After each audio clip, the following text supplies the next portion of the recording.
Crescimento vocal, gente, é importante. Não é quando você passa um dia ou dois sem falar. É bom sempre fazer um aquecimento.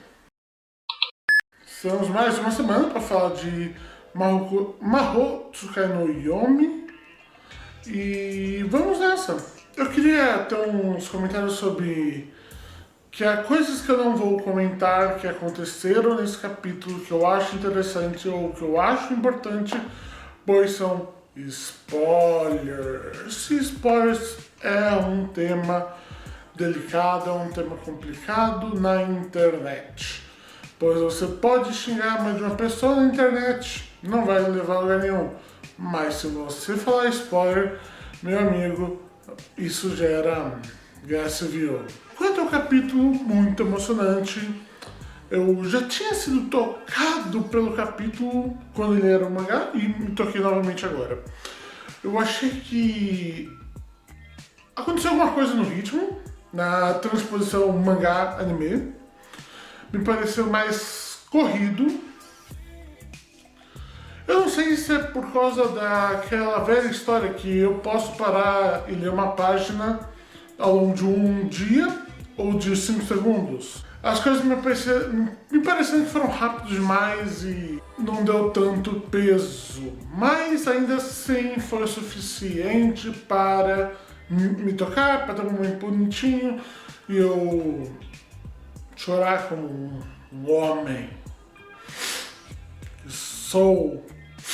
Esse aspecto corrido, ele vai bater, ou vai tirar alguns pontos de alguns aspectos muito positivos, que são dois aspectos que eu queria comentar agora, que são, eu acho que a animação da série como um todo está fazendo isso, e esse episódio especial, isso foi muito importante narrativamente, e foi muito bom que foi expressado visualmente de uma forma bem clara, é o tom de sonho que a série às vezes toma. De fato, às vezes indo para o campo literal, onde as pessoas estão literalmente em sonhos. Ou seja, o tom de que as coisas não parecem exatamente reais, locais metafóricos, como aquele fundo do mar, ou aquele lugar cheio de flores, né? Então são lugares de sonhos, de metáforas. Dentro desse campo das metáforas, novamente eu gosto, como eu sempre falei, eu gosto muito do uso da magia nessa série. O uso da magia com uma forma feita de metáforas. Como, por exemplo, o vento consegue levar as impurezas e consegue trazer nova vida. Pois muitas vezes a gente está muito acostumado com séries ou outras mídias em que a magia é muito literal e muito sistematizada. Isso talvez seja mais comum em séries adolescentes japonesas, principalmente pelo dois aspectos principais. Um é talvez por uma certa obsessão japonesa por categorização e por questão de que a mentalidade de jogos de videogames é muito comum entre os jovens e entre os escritores também. Então principalmente acho que para a geração de escritores pós-videogames, ou seja, não é gente como, por exemplo, Kurumada, que está fazendo quadrinho na década de 80, então a exposição de videogames, e principalmente a JRPGs, é muito baixas, comparado a pessoas que vão publicar quadrinhos a partir dos anos 2000, ou até mesmo meio dos anos 90, que já cresceram no mundo aonde videogames é comum. Nós temos aspectos de videogames postos em histórias, ou seja, pensar em poderes de uma forma quantificada, de uma forma, vamos dizer, metrificada. Embora de certo aspecto isso faça algum sentido com alguns ramos da magia ocidental, principalmente com o misticismo, isso não é um aspecto tão comum em geral na magia, em que ela parte de pressupostos mais simbólicos do que diretos. Então, o uso do vento como símbolo de renovação foi muito bom. Assim como eu realmente quero falar que o momento dos gatos, o momento em que teve aquele revelação, o momento em que teve os dois se encontrando, foi muito bonito, foi muito tocante. Eu gostei muito do capítulo e gostaria de dizer que a série está caminhando bem.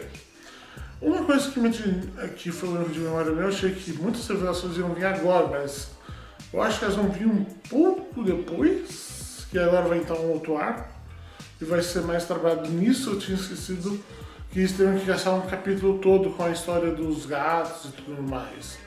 Mas a relação She e Aston World, né? Não sei como pronuncia o nome dele direito,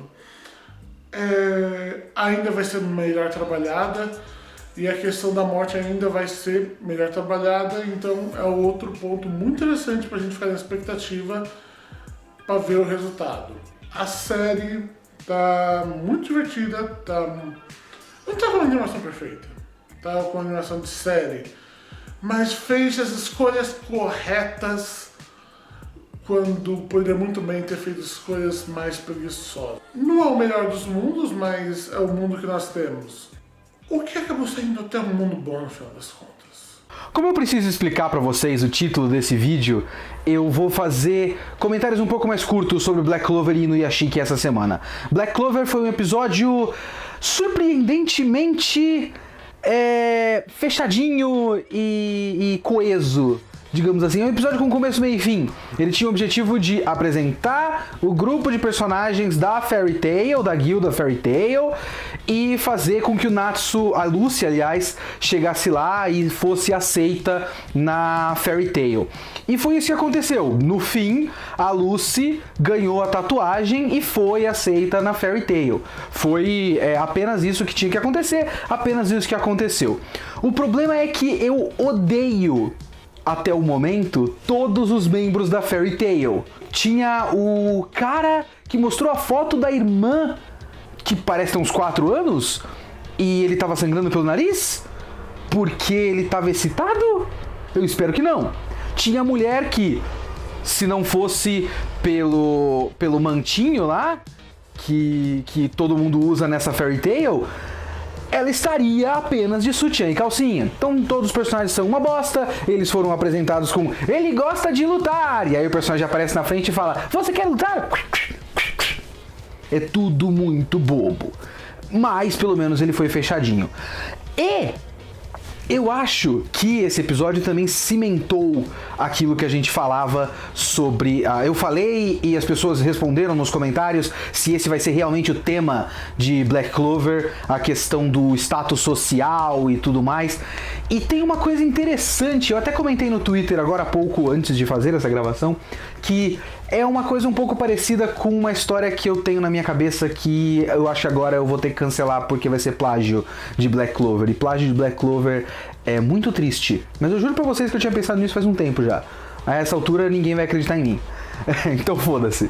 Mas num mundo em que magia é super importante, inclusive tem o vídeo lá do Mother's Basement sobre o Black Clover e fala que é muito artificial todo mundo falando "neste mundo, magia é importante". Ninguém fala assim, ninguém falaria, enfim. No mundo onde magia é importante e status social é importante e as duas ideias estão ligadas, o poder do Asta é a anti-magia. Ele é um cara do interior e o poder dele é anular magia. Então, o poder dele é diretamente ligado ao tema da história. Assim como o Naruto, que não tinha ninguém, o primeiro poder que ele ganha é o de se multiplicar, o Asta é a antítese de tudo que esse mundo prega. Então isso é interessante em algum nível. Quanto a Inuyashiki, eu falei disso na semana passada, o quanto Inuyashiki, eu acho que foi na semana passada ou anterior, sei lá, o quanto Inuyashiki se apoia muito na força do próprio conceito, que é um conceito muito foda. Então a gente meio tem que aceitar que o que ele vai fazer é estabelecer uma situação muito óbvia, muito obviamente clara, os lados e a maneira como você tem que se sentir é muito clara, pra que tenha algum conflito onde um senhorzinho sem camisa possa bater em pessoas e, né, ser um robô bizarro. E ser um herói sendo um senhorzinho calvo sem camisa, com calça social e cinto. Nesse episódio tem o tipo de cena de Inuyashiki que me irrita profundamente. É aquela cena da abertura, tem a mulher que trabalha junto com a menininha, que eu esqueci o nome, e ela fala: o que seu namorado... Você tem um namorado? O que seu namorado faz? Ah, é um emprego de escritório normal, ele só ganha não sei quantos ienes por ano. Nossa, só isso? Tão pouco dinheiro? Então por que você está com ele? Ele é bonito? Eu acho ele bonito, mas ele parece, o cara é absolutamente sem graça, não é um personagem desenhado para ser bonito, como por exemplo o Shishigami é desenhado para ser um cara bonito, um japonês de banda de J-pop. Não, ele é um cara normal. E ela fala: nossa, esse cara... Até o cara da Yakuza olha pra ele e fala: você é sem graça e burro e tudo mais. Então, é tudo pra estabelecer que, olha só, eles se amam, é amor verdadeiro. Ela não está com ele por conta de valores vazios da sociedade atual, como status ou dinheiro. É amor. Inclusive, todas as cenas onde eles estão em perigo, um automaticamente fala o nome do outro, né? A menina acorda sendo drogada e fala o nome do cara. O cara não foge, não tem aquele momento do por favor, não me mate, quando o cara da Yakuza tá batendo nele. Ele, mesmo sem chance e do jeito dele, oferecendo dinheiro, ele defende a agora noiva dele. Então é amor de verdade, um valor que vale a pena lutar. Então é bem óbvio. Mas o velhinho Inuyashiki, mais uma vez, um senhorzinho calvo sem camisa, de calça social bege e cinto, voando por aí e entrando numa reunião da Yakuza e batendo em todo mundo, é meio que automaticamente foda, sabe? É, no mínimo, curioso. Você precisa ver isso. No mínimo é um trecho de alguma coisa de 1 minuto e meio que as pessoas colocam no Facebook e falam: você viu esse filme? E aí você tem que ver aquela cena, tipo cena bizarra de ação de filme indiano. É mais ou menos por aí que é essas cenas de Inuyashiki. Então você automaticamente se interessa e é realmente legal. Eu realmente acho que tem umas coisas que não estão com o impacto certo. Tipo, tem cenas que são esquisitas da porradaria de Inuyashiki, e são esquisitas porque é um senhorzinho e ele não sabe o que fazer. Não é porque ele tem um corpo robótico que ele sabe como bater nas pessoas. Então tem umas cenas que ele tá assim, esquisito e tal. Sim, é propositalmente esquisito. Mas quando ele bate no cara, dá pra perceber que a intenção é ser cool, e ser foda, e ser um momento. E aí falta impacto, falta a cena fluir do jeito que não é cool o suficiente. Tem uma tomada muito bonita, que é ele voando meio que de olho fechado e mandando as bombinhas que não matam ninguém, né? Porque ele é bonzinho. Ele é bonzinho! Ele não matou nem a Yakuza, só deixou todo mundo cego, né? Que é uma solução até cabível. Essa cena é legal, ela é muito curta e ele só tá passando meio que lento e todo mundo gritando e as bombas estão... É tipo caos total e ele... aquela imagem esquisita do senhorzinho sem camisa que você não tá acostumado a ver isso numa cena de ação, né? Então isso é legal e a força do conceito ainda move essa história, mas é tudo feito do jeito mais óbvio possível. É o cara da Yakuza falando: eu vou te estuprar, estuprar, estuprar, e vou encher você de drogas. Sabe, as pessoas falaram que esse episódio foi pesado, e assim, as coisas que acontecem são pesadas, mas é tudo tão maniqueísta e óbvio que eu não consigo realmente sentir pelo que tá acontecendo, porque a manipulação sentimental é muito na sua cara. Ah, bom, tá. Estuprar, estuprar, estuprar. É uma coisa muito grave o que tá acontecendo, mas também feita completamente sem tato. Agora vamos lá. Por quê? Por que eu não vou continuar com Kino no Tabi? Como eu já falei algumas vezes, eu venho construindo essa argumentação ao longo dos episódios. Esse episódio não me trouxe nada novo, tirando que nesse episódio ele foi uma coletânea de 2 histórias curtas que não foram, tipo, até agora as grandes coisas que a gente tinha que pensar com Kino no Tabi eram no âmbito, digamos, da política e da sociologia e da antropologia. O estudo das consequências em massa e da evolução de sociedades, não exatamente de pessoas. Esse episódio foi sobre pessoas. Uma dessas pessoas é uma moto, mas é sobre pessoas. E isso é uma coisa diferente. E eu realmente acho que isso funciona melhor para Kino no Tabi. Porque, como eu disse, quando ele tenta pegar nesse âmbito amplo, ele pega assuntos tão amplos que ele acaba abordando de uma maneira meio... Ele deixa tudo muito rarefeito, muito raso, muito espalhado e óbvio também. E, mais uma vez, se esse negócio é óbvio pra mim, que sou um idiota, deve ser óbvio pra muita gente. Neste episódio ele fez várias coisas que eu não gosto de Kino no Tabi concentradas em meio episódio, né? Como, por exemplo, ele fez nas 2 partes aquela viradinha do mas não é bem assim. A parte da moto foi a única parte, os únicos 3 ou 4 minutos de Kino no Tabi, de todos os 5 episódios que eu assisti até agora, que eu senti alguma coisa, que eu consegui sentir alguma carga emocional que pareça real, que é a dor da tal da moto abandonada lá. Mas também o que ele faz com isso é basicamente... Poxa vida, realmente é muito difícil. A moto fala, eu estou aqui sozinha, e é muito ruim estar sozinho. E aqui no fala, é realmente muito ruim estar aí sozinha. Eu sei disso. Tchau!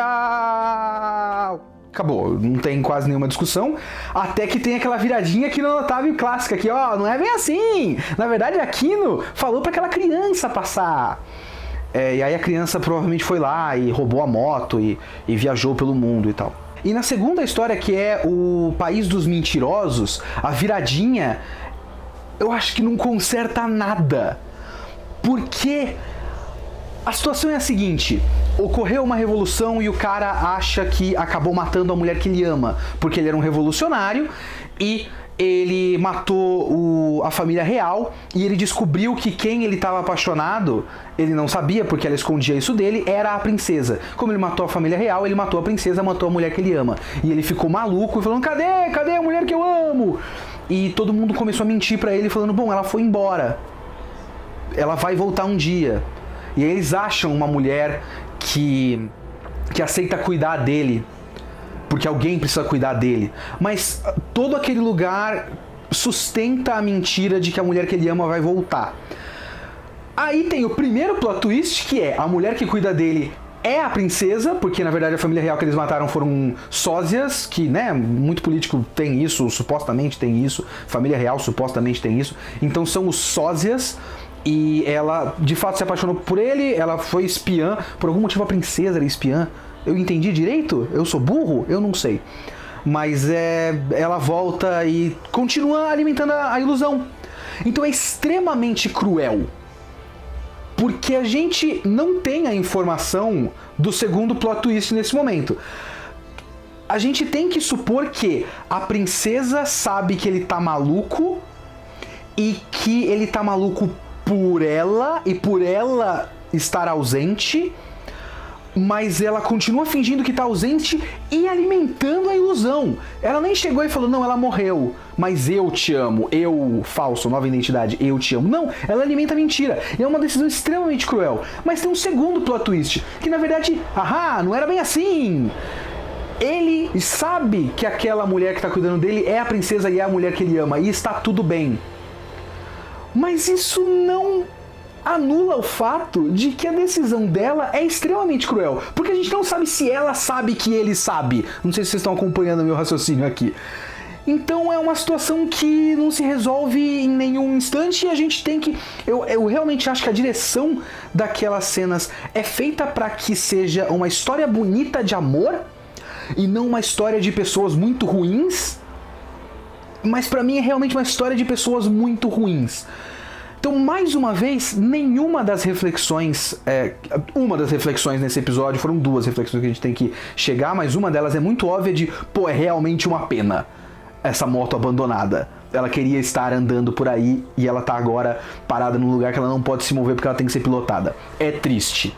O anime olha pra isso e fala, bom, é triste. O outro é só uma história idiota. Então, as reflexões que esse anime levantam não me parecem bem debatidas. Ele só levanta a bola de um jeito, a maior parte do tempo, muito raso. As questões são todas óbvias e pueris. E também não tem a parte de que eu realmente acreditava, era a única coisa que eu esperava desse anime. Para um anime, inclusive, chamado As Viagens de Kino, O Belo Mundo, The Beautiful World, tá no nome do negócio. Eu pensei que fosse uma daquelas histórias sobre a gente entrar nesse mundo e sentir essa viagem desse mundo fascinante, mas o mundo não é nem um pouco fascinante. O visual é plano e básico, a direção é plana e básica, e eu tenho muito a sensação de que todos esses lugares são sem vida. Pega nesse episódio, por exemplo, quando a Kino sai do museu, tem muito uma tendência da Kino chegar em um país, que todos esses países parecem pequenas cidades, eles chamam de países, e ela chega num país e automaticamente fala com o alto escalão do lugar. Costuma acontecer muito isso. Aí ela chega nesse país onde tem esse museu do fundador, do primeiro presidente, e ninguém vai naquele museu, aparentemente. Tem uma guia especificamente para Kino, aparentemente. Ela sai de lá e vai para uma cidade completamente deserta e encontra uma criança que nesse episódio... mas na novel... Não sei, não faço ideia. Nesse episódio parece que só tem 2 habitantes nesse país. A guia do museu e essa criança que vai roubar a moto. E a moto, né? A moto é uma habitante do país. E a cidade tá vazia, tem prédios atrás de prédios, é um corredor de prédios enorme e não tem ninguém no lugar. Na segunda história, a Kino chega e é como se fosse Pokémon, quando você entra numa cidade e acaba ativando um evento. E o evento é o seu rival, que aparece na porta da cidade e dá um texto que você tem que ficar apertando A pra passar e depois você segue a história. A Kino chega e automaticamente aparece aquele homem e fala, cadê minha esposa? Então você, essa é a situação, ele está atrás da mulher que ele ama.